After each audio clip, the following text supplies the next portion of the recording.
Let's get right to it. So you're taking a test, you're looking at a question you've already written an answer for, and you're not quite sure about that answer. Should you change that answer? Conventional wisdom says no, but I'm going to spoil it right up front for you. Yes, in most cases, you should change your answers. Many studies have been conducted on this question over the past 70 years, and the data from those studies is clear. Most answer changes are from wrong to right. That means students who actually do change their answers on tests tend to score better and get better grades. This documented fact goes completely against the advice that test takers have been given for years. We're often told to go with our gut, stay with your instincts, go with your first answer, because if you want to change it, you're probably just worriedly second guessing yourself. Teachers, parents, and even SAT prep guides have been giving out this advice for years. And here's the most interesting part of this, and also the most sad.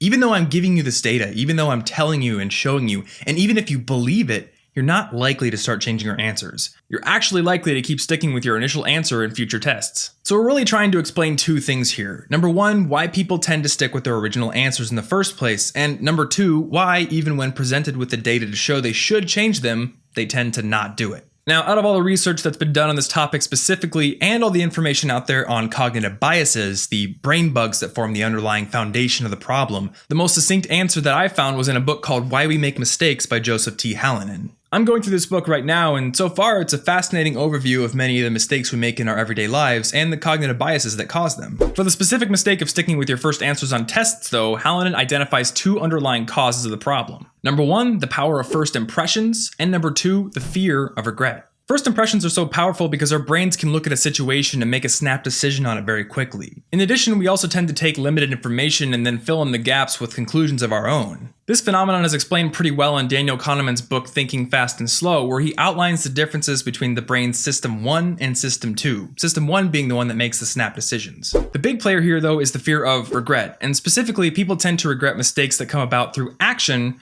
rather than those that come about through inaction. Essentially, if something's going to go wrong, we would prefer that it happened because we didn't do something rather than because we did something. These feelings of greater regret from actions actually cause a memory bias, and in studies done on this topic, students tend to overestimate the amount of times they've changed answers from right to wrong and underestimate the opposite. It's this memory bias that leads people to continue sticking with their original answers, even when they're presented with the facts that show that changing them is probably a better course of action. So, if there's any real advice here, it's that if you feel like you should change an answer in a test and you feel justified in doing so, you should probably do it. Additionally, if you're feeling resistance towards changing that answer, realize that it's probably caused by your own cognitive biases. Now, this doesn't mean that you'll always be right when you change your answer on a test, but statistically, most of the time, you will be. So that's it for this video. Hopefully you find these tips useful on your next exam, and next week's video will be the start of my Accelerated Japanese Challenge review, which will actually be coming to you from Japan, so look forward to that. Hey guys, thanks so much for watching my video on whether or not you should change your test answers. If you want new videos every single week on being a more effective student, then click the big red subscribe button right there. You can also get a copy of my book on earning better grades for free, and if you want one, just click the picture and I'll send you one. If you want to get links to the book I mentioned or any of the other research I did for this video, then head over to the companion blog post by clicking the orange logo right there. If you missed last week's video, it's over how to avoid making stupid mistakes in your exams, so if you haven't seen it, definitely check it out. And if you'd like to connect or suggest ideas for new videos, I'm on Twitter at TomFrankly, or you can leave a comment on this video. Thanks for watching.